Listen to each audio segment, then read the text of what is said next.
এইয়া আমাৰ বৰ্ণিলে এয়া বিজিত চাওক অকণমান মৰম দিছে এইয়া দেই এইয়া আমাৰ মৰমৰ ডিম্পল দাদা বহুত বহুত ধন্যবাদ চুম এটা খাই দিছো দেই তুমি এটা খাই দিয়া আকৌ ডিম্পল দা গাঁওখন বেলেগ কোমল এইফালেও খাই দিয়া ডাঙৰ মানুহ হ'ব লাগিব হয় নহয় এইফালে খাই দিয়া ভাওনা কৰিব লাগিব ডাঙৰ মানুহ হ'ব লাগিব আৰু কি নাৱতৰ বচন নোগোৱা নি তুমি নাৱত গাবা নাই নাৱত গালে বেলেগ ভাল লাগে চব বনাব লাগিব তুমি ট্ৰেইনৰ ৰাস্তা বনাবা নি তুমি চোৱা তুমি ডাঙৰ হ'লে কি হ'ব লাগিব গম পোৱা বহুত ডাঙৰ মানুহ হ'ব লাগিব গম পোৱা নে কিমান ডাঙৰ মানুহ ইমান ডাঙৰ মানুহ হৈ কি কৰিবা আমি মা দেউতাক একদম ধুনীয়াকে মৰমত ৰাখিম নাই ডক্টৰ পুলিচ হ'ম যিবিলাক অসৎ মানুহ আছে সেইবিলাকক সৎ পথলৈ আনিবলৈ চেষ্টা কৰিম হয় নহয় আমি সেইকাৰণে কি হ'ম ভাল মানুহ আৰু বেমাৰী মানুহক কি কৰিব লাগিব আমি শুশ্ৰূষা কৰিব লাগিব হয় নহয় আৰু বেজি দিব লাগিব দৰৱ খুৱাব লাগিব তাৰপিছত ভাল কৰিব লাগিব হয় নহয় হয়নে বেয়া মানুহক আমি পুলিচক ধৰি ধৰি দি দিব লাগিব হয় নহয় পুলিচক ধৰি দি দিব লাগিব তুমি আইন হাতত তুলিলে নহ'ব পুলিচক ধৰি নি দি দিবগে লাগিব সেই মানুহজনক আকৌ বেয়া মানুহজনক ধৰি নি পুলিচৰ থানাত দি দিবগে লাগিব হেৰি নহয় আমি যে ভাওনা শিকাবলৈ আহিছিলো তুমি চাবলৈ গৈছিলা কেনেকুৱা লাগিলে কোৱাচোন চাবলৈ ভাল লাগিছিলে নাই লাগিছিলে ইমান আকৌ পৰহিলৈ যাবা দেই পৰহিলৈ আমাৰ সামৰণি অনুষ্ঠান আছে নহয় তাত তুমি কিবা এটা কৰি দেখুৱাবা বৰ্তাও ঘামি গ'ল তুমিও ঘামি গ'লা মৰমত দিছা হয় নহয় এই তুমি মৰমত দিয়া গামোচাখনে মই হামকত মচি দিছো দেই তোমাকো মচি দিছো হয় নাই হয় নি কি লুটি খাম দুই লুটি আমি দুই লুটি কিহে খাম হয় নি গাখীৰ চেনি খাই আছে হয় নহয় মজা লাগিছে খাই হয় নহয় একদম সৰু কাললৈ মনত পৰি গৈছে আমি ঘৰতে স্কুল পাইছো গাখীৰ চেনি খাওঁ নাই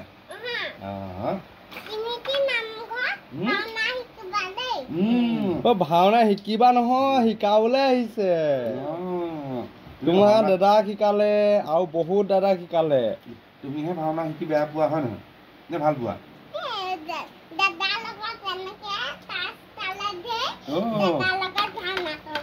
এইখন থোৱাচোন এখন থোৱা পটককে টাচটেলৰ ঢেৰ এটা মাৰি দিয়াচোন টাচটেলৰ আকৌ টাচটেলত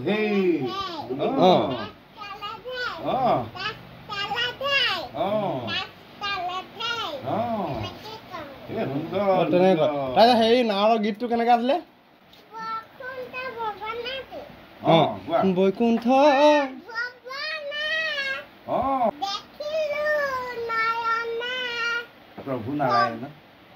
প্ৰভু নাৰায়ণ হৰি বুজে প্ৰভু ৰাতুল চৰণে পুনৰনুপুৰ বাজেনে নেবাজে এই আমাৰ ভকত বৈষ্ণৱসকল আহিছে আৰু এই কিছুমান বস্তু নাখায় যে সেইকাৰণে আৰু শুকান ৰুটিকে খুৱাইছোঁ আৰু দেই আৰু খাই থাকোঁতে কৈছোঁ আৰু ডিম্বলাক আপোনালোক আহি যে যিখিনি আমাক প্ৰশিক্ষণ দিলে আমাৰ চুঙাজানবাসীৰ যি নৱপ্ৰজন্মক যুৱকসকলক আৰু নথৈ আনন্দিত আমি কি ক'ব আপুনি আমাৰ ঘৰলৈ আহিলে আৰু চুঙাজানবাসীক লগ পাই আপোনাক কেনেকুৱা লাগিলে প্ৰত্যেকটো কথা আপুনি অন্তৰৰ পৰা বুজাই দিব বুলি ভাল লাগিলে চুঙাজানলৈ আহি তাতোতকৈ ভাল লাগিলে আপোনালোকৰ মৰম চেনেহখিনি আপোনালোকৰ চুঙাজানবাসী বা আমি যি সন্মিলিত আমাৰ যিটো মানে দলটোৰ নাম কৈছিলে আমাৰ মিলনজ্যোতি শিল্পী ক্ষমা কৰিব মিলনজ্যোতি শিল্পী সমাজে যিটো তেওঁলোকৰ সহযোগত চুঙাজানবাসীৰ সহযোগত কৰ্মশালা আয়োজন কৰিলে আমি সহপ্ৰশিক্ষক হিচাপে ৰূপক দা চুলেধৰ ছাৰ আমাৰ প্ৰকাশ বৰা আছিলে সাৰংগপানী শিল্পী সমাজত মই আছিলোঁ আৰু মোৰ দাদাস্বৰূপ বিজিত দা আছিলে হয় আৰু কেইবাজনো সহপাঠী আমি আহি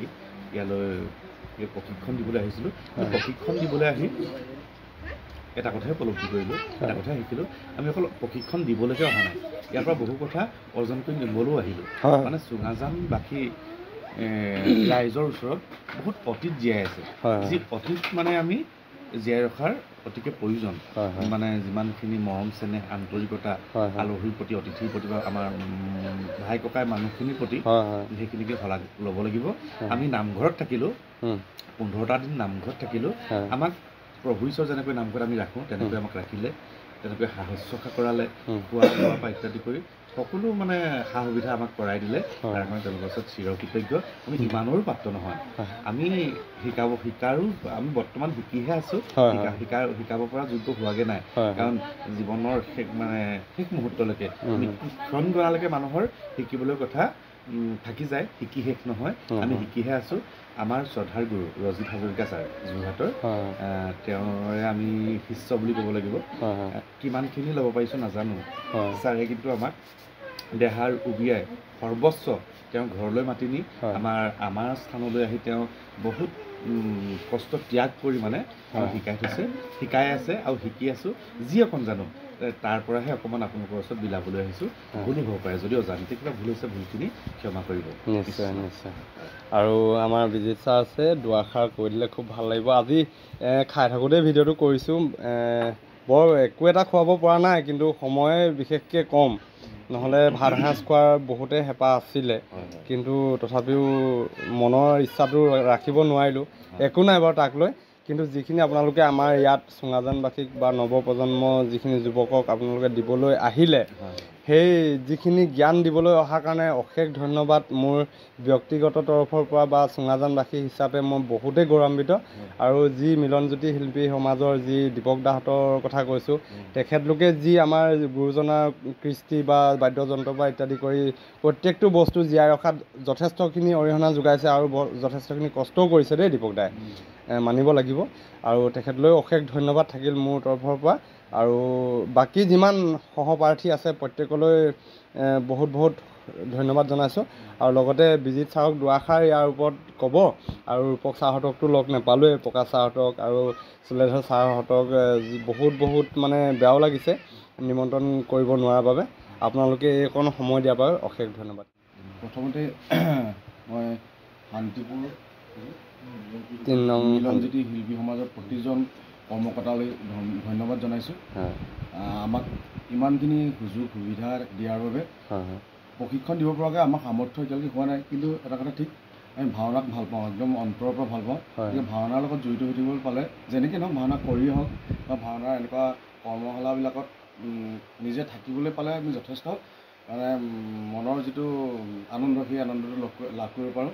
আৰু সেই উদ্দেশ্যেহে আহিছোঁ, প্ৰশিক্ষণ দিম বুলি নহয়। ইমান প্ৰশিক্ষণ দিব পৰাকৈ আমাৰ এতিয়ালৈকে সামৰ্থ্য হোৱা নাই। আৰু যিহেতু আমি এতিয়াও ভাওনা শিকি আছোঁ, কৈছে দিবলৈ ভাওনা শিকি আছোঁ, এতিয়া শিকা নাই, বহুত আগৰ পৰা শিকিছোঁ আৰু এতিয়াও শিকি আছোঁ, ভৱিষ্যতে শিকি যাবলগীয়া আছে।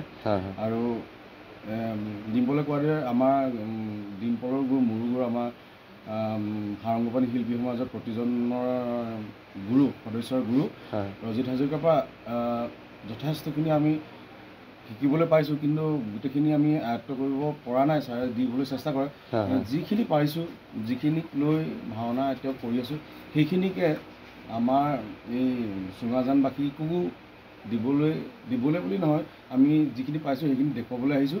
আৰু তেওঁলোকেও যদি পাৰে সেইখিনি যিমান পাৰে লওক, আৰু তাৰ পৰা আমাৰ ভাওনা সংস্কৃতিটো আগবঢ়ক। আমাৰ উদ্দেশ্য সেইটোৱে, অকল যে আমি ভাওনাত প্ৰশিক্ষণ দিবলৈ অহা নাই। আমাৰ উদ্দেশ্যটো হ'ল যে শংকৰী যিটো সংস্কৃতি সেইটো যাতে আগবাঢ়ি যায়, সেয়াই চেষ্টা। আৰু ভাল লাগিলে, আমি কিবা 15 দিন হ'ল, হয় নহয়? 15 দিনত মই মাজতে কেইদিনমান থাকিব নোৱাৰিলোঁ, তথাপিতো যিকেইদিন থাকিলোঁ, ইয়াৰ যিখিনি মানুহ সঁচাকৈ শলাগ ল'বলগীয়া। মানে কি ক'ম, একদম ৰাতিপুৱা শুই উঠাৰ পৰা একদম ৰাতি আকৌ বিচনাত পৰালৈকে একে লগতে থাকে, কেতিয়াও নালাগিলে যেন বেলেগ এখন ঠাইত আছোঁ, একদম ঘৰৰ ওচৰতে থকা নিচিনা লাগিলে, একদম আপোন নিজৰ ককাই ভাই যেন অনুভৱ হ'ল। তাৰপিছত জানেই আপোনালোকে এই অকণমানি পোৱালিটি খুব মৰম লগা, তাৰ কথা বতৰা আপোনালোকেতো পাইছেই, কথা বতৰা। তাৰপিছত তাৰ মৰমতে আমি আকৌ বোলো দাদা ঘৰৰ পৰা আহোঁগৈ পটককৈ, পোৱালিটোৰ ওচৰৰ পৰা সেই আহিলোঁ। ভাল লাগিলে, যথেষ্ট ভাল লাগিলে। আৰু বিশেষ নকওঁ, ইমান ক'ব পৰাও আমাৰ সামৰ্থ্য নাই, যি পাৰিলোঁ চেষ্টা কৰিলোঁ এইকেইদিন। ইয়াৰ পৰা আগবাঢ়ি যাওক চুঙাজানবাসী। যদি পিছত আমি ইয়াত দেখিবলৈ পাওঁ যে ইয়াত ভাল ভাল ভাৱৰীয়া ওলায় তেতিয়া আমি নিজে আনন্দ অনুভৱ কৰিব পাৰিম। হয় ধন্যবাদ বিজিত ছাৰলৈ আৰু ডিম্পল দালৈ বহুত বহুত ধন্যবাদ। আৰু লগতে আমাৰ বিটু আছে, বিটুৱে কিনো ক'ব, আমাৰ গাঁৱৰে আৰু মোৰ প্ৰিয় বন্ধু, আমাক যথেষ্ট লগ দিছে আৰু যথেষ্ট লগ আমাৰ বিটুৱে দিছে। মই দিব পৰা নাই, মই ৰাতি 11টা বজাতো নামঘৰ পাওঁগৈ কেতিয়াবা। আৰু পাপুদিৰ কথা ক'ম বাৰু, আমাৰ বিৰাট তাৰমানে ৰত্নাকৰ এজন আছে, বিৰাট আঙুলিৰ মালা পিন্ধিহে ভাল পায়, তাৰমানে এনেকুৱা এজন আছে। আপোনালোকে অকণমান পোৱালিটিক আশীৰ্বাদ কৰিব, এই ল'ৰাটো আগবাঢ়ি যাওক, যথেষ্ট মানে কি মৰম লগা, তাতে আকৌ যথেষ্ট স্মাৰ্ট। ইয়াক যাতে ই ভালদৰে আগবাঢ়ি যাব পাৰে, ইয়াৰ সুস্বাস্থ্য সকলোৱে কামনা কৰিব। ধন্যবাদ দাদা। আৰু ভাল লাগিলে আপোনালোক আমাৰ গৃহলৈ অহাৰ বাবে। আৰু বিশেষনো কিনো ক'ম, ইমানো পাত্ৰও নহয় আমি, তথাপিও কিন্তু মৰম চেনটো আপোনালোকৰ প্ৰতি দেখাৰ দিনাৰ পৰাই, আপোনাক কিন্তু এই কৰ্মশালাত দেখাৰ বুলি নহয় আকৌ ডিম্পল দাক দেই, যিদিনাখন আপুনি টেটু ফালি ফালি সেই কি বচন গাইছিলে আপুনি তাত, মহিমা দিতি নাটখনৰ নাম কি আছিলে, নিসিংহ মুৰাৰী।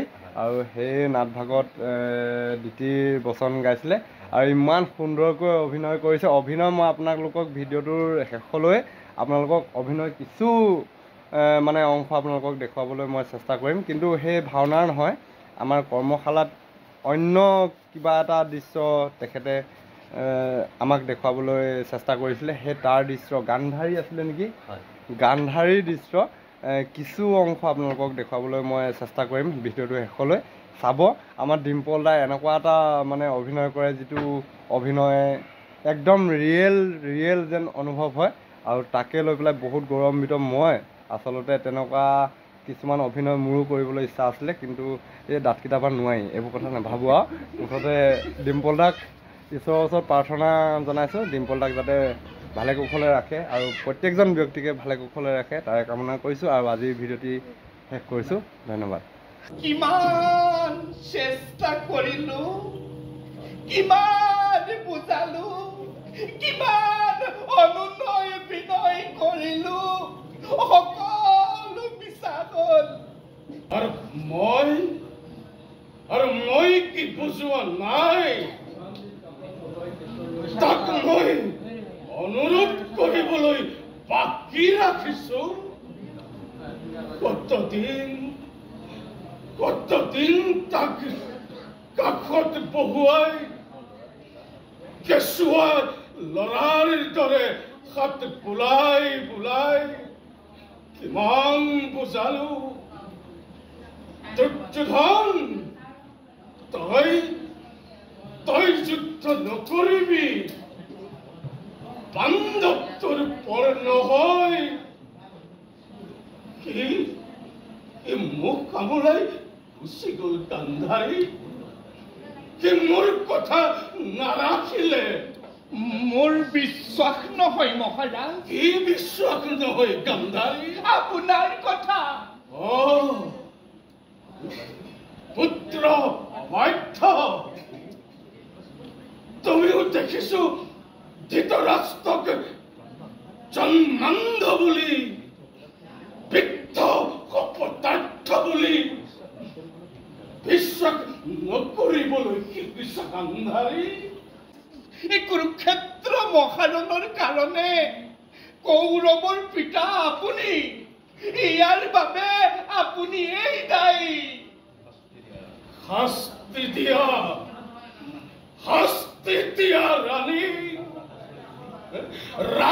ৰাজেশ্বৰী তুমি, ৰাজমাতা তুমি, মোক শাস্তি দিয়া গান্ধাৰী, মোক শাস্তি দিয়া। ৯৮টা সন্তানৰ অকালে মৃত্যু দেখিও যায়, বুকু নকপিল এই কাঠচেতীয়া পুৰুষক কঠোৰ পাখানক এই অবলা নাৰীয়ে কি শাস্তি দিব মহাৰাজ?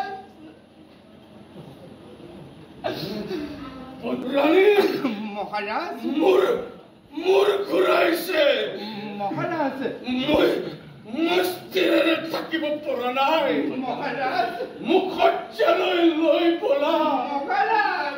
মুখত যে লৈ বলা গান্ধাৰী লৈ বলা